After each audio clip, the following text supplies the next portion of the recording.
ကျမတို့ပတ်ဝန်းကျင်မှာတွေ့နေရတဲ့အရန်လှပလွန်းတဲ့လိပ်ပြာလေးတွေအကြောင်းကိုလေ့လာကြည့်ရအောင်ပါလိပ်ပြာလေးတွေကဥကနေပေါက်ဖွားတာဖြစ်ပြီးတော့အရင်ဆုံးဘောက်ဖက်ဘဝကိုအရင်ရောက်ရှိပါတယ်ဘောက်ဖက်ကနေမှပိုးတုံးလုံးဖြစ်သွားပြီးတော့နှစ်ပတ်လောက်ကြာရင်တော့လိပ်ပြာကလေးတွေဖြစ်ပြောင်းလဲသွားတာပေါ့သူတို့ရဲ့အဓိကအစားအစာကတော့အားလုံးသိပြီးသားဖြစ်မှာပါပန်းရဲ့ဝတ်မုံလေးတွေပေါ့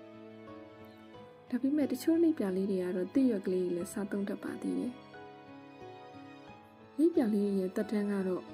သိပ်မခံဘူးတစ်ပတ်လောက်ပဲရှိတယ်လိပ်ပြာလေးတွေကအင်းဆက်အမျိုးအစားတွေမှာပါပါတယ်လိပ်ပြာတွေကနေဘက်မှာပဲပြန့်တန်းတတ်တာနော်